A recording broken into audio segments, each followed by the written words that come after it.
กับสบายดีและสวัสดีจ้าพี่ซีเนาะวันนี้มาพบกับสองนักเรียนสารพัดวันนี้มาโมบุญอยู่บ้านอาจารย์บ้านอาจารย์ก่อนแล้ววัน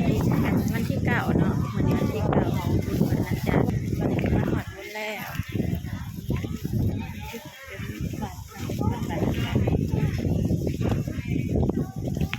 มากันหลายคนมานำรถอันฟอร์ดสยิงอีแม่กับแม่สยิงฟอร์ดสยิงกับมาเนาะแม่กับอันนี้ชาเป็นสีขาวไปโมบุญอันนี้ก็มาหอดแล้วมาหอดอันหมองโมบุญเนาะ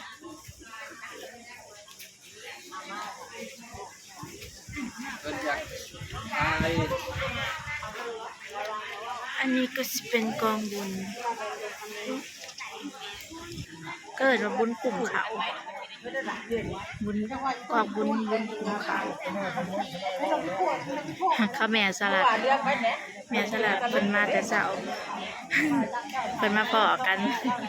อันเสือที่เกี้ยวคือแม่เขาเองเนาะอันนี้ก็จะเป็นแม่สยิงเสือสีแดงแล้วก็แม่สะพอนเนาะเสือดำข้างในที่น้องมาพอกันหลายคนนะมาผู้เฒ่าผู้แก่อะไรพี่น้องไปหนุ่มสาวเด็กเล็กเด็กหน่อยสยิงกันมาแล้วมานำกันขี่รถใหญ่ตอนนี้ก็โม่บุญแล้วก็จะไปกินข้าวกันนิดหน่อยออกไปหากินข้าวอันนี้คือบรรยากาศบุญเนาะพระเจ้าก็มาขายร้านเสื้อผ้าบว่าสิเป็นเสื้อผ้าของอุปกรณ์ของใส่ผ้าหมออย่างเนาะกระตาที่เขาหลายมันจะงามๆเนาะกระตาทิพเขาจองกระตากระถุงกระบุงมีเบิด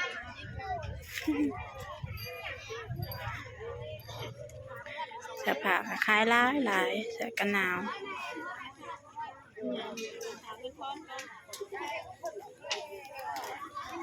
นักเรียนพอดหลายเนาะบักพันเป็นแพ็คขายเนาะแพ็คขายแพ็คขายได้บอก10,000 กีบ10,000 กีบอันนี้ก็จะเป็นนอกวัดเนาะข้างนอกวัดเครื่องขายกันยังมีอยู่นี่จะเป็นอาหารสไลเดอร์ย่างไปหากินข้าวกันแบบนี้โมบุญแล้วกันไปหากินข้าว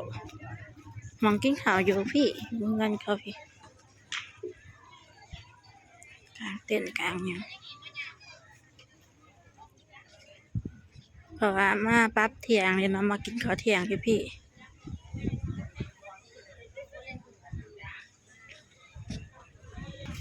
ก็อีเมลมากินก่อน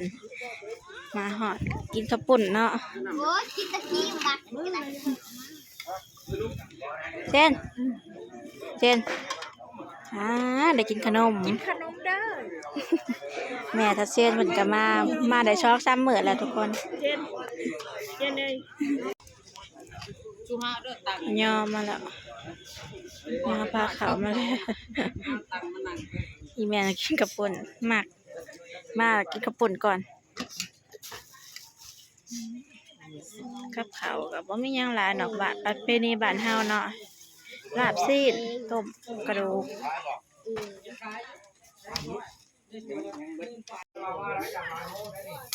มาเด้อพี่น้องกินข้าวอยู่เฮือนบุญบรรณาจารย์มานี่มาห่วมผ้าเพิ่นอยู่พี่เพิ่น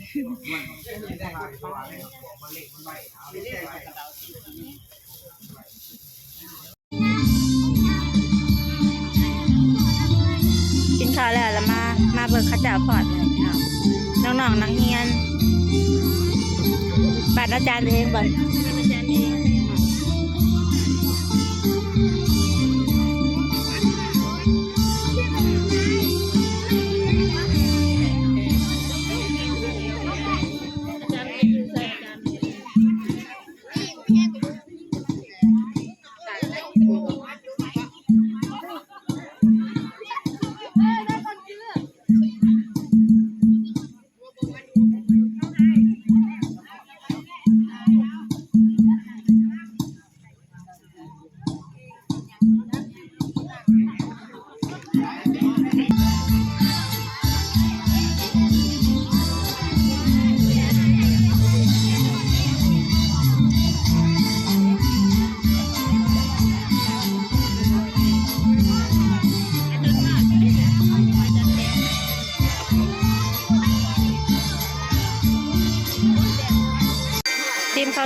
ทอดพี่น้อง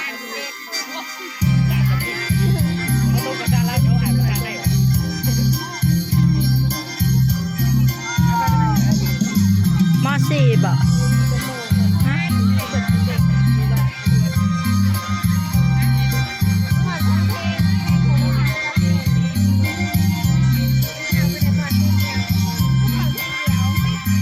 คานวันคานทอดบ่ยังชิมเบื่ออันทอดก่อน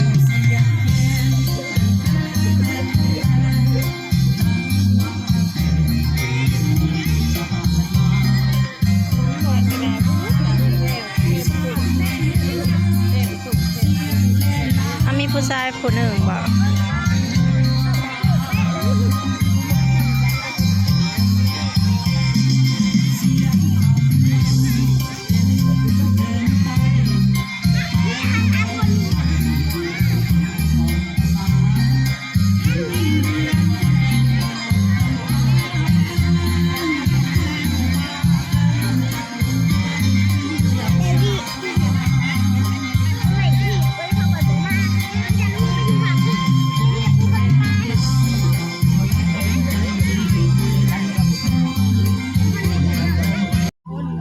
อันนี้จะเป็นหม้อสองพี่น้องหม้อสี่แล้วหม้อสองโอ้ยแดดดิแดดพี่น้องแดดแห้งทุกคนรักไหนเท่ากันดังบ่เลื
ข้าวสลัดก็มาหอดแล้วพี่น้องวันทองก็มาหอด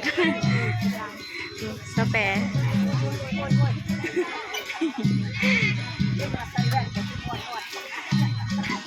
ถ้าก็มาอยู่ในนี่ป่ะ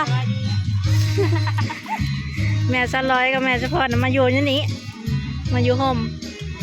ไปเบิ่งไก่แล้วมันก็บ่มีโฮมอยู่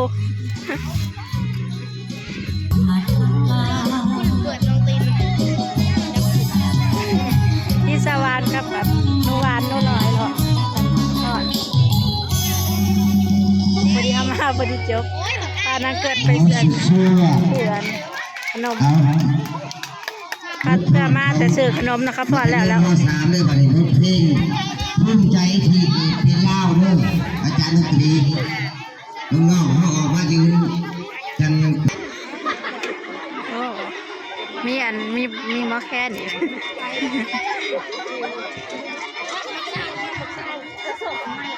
นี่ก็เป็นบทเพลงน้องๆนักเรียนน้องนะเหลืองามหลายน้อง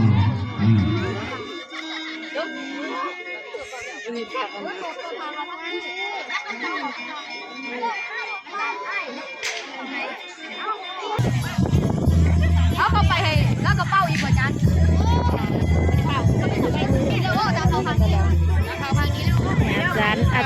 ก็มาจัดแจงบอกนักเรียนเนาะ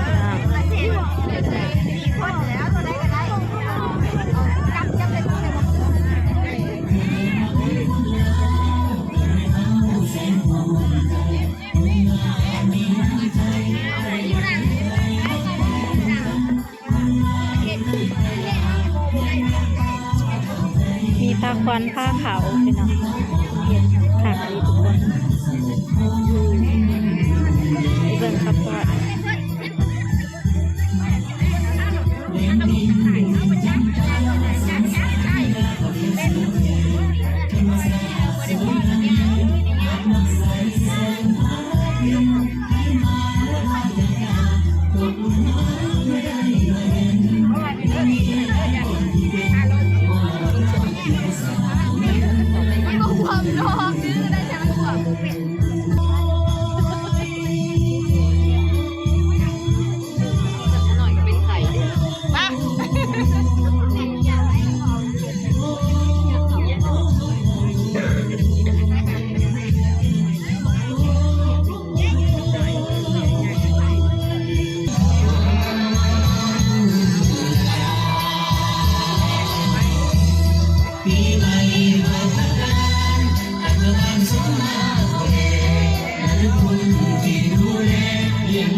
ย่อผ้าควันงอดกระโตกเลยพี่น้อง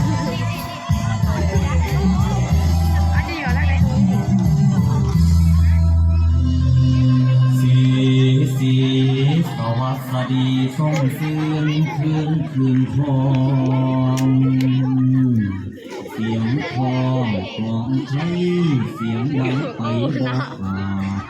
มหาสังกาดลูกนายราศี ผ้าคอผ้าแข เป็น น มาดูแก้มกายสวยย่างกายแก้มราศีนี่เป็นวันดีวันประเสริฐอยู่มุขทั้งหลายทำโพมานอมพระคุณสามมาคู่ปาปราม ไม่กดน้ำลูก ลงยิ้มซ้อนมีสุนัขกระสิงซ้อนหาแพ้หุ้มเฮามีบาสีผ้าเขามาดินบนพันดอกสมันดอกอมแก้มโมมันป่า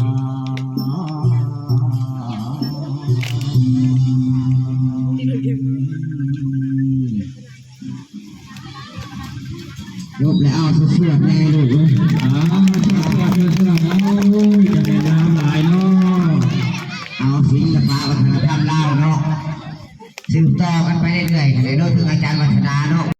ข้าเจ้า เอาสืบต่อ ค่ะข้าเจ้าอันมอบของขวัญให้นักเรียนพี่น้อง เพลงเรื่องอาจารย์วัฒนาเรื่องหนาเรื่องปฐมกันดิ กำลังชิมเมื่อ ห้องละ ขนมนมเนย หาเพลงสิเพลงนี่แหละ มอบของขวัญให้ เอาพอผมเข้าใจเนาะท่านอาจารย์เนาะนี่ มารอคิว ซื้อยังเลยแมนมาซื้อยังให้ร้าน เขาชิมเมื่อป้าอะไร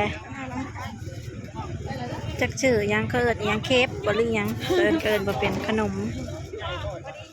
บ่ได้เมื่อจักเดือแดดกระแดด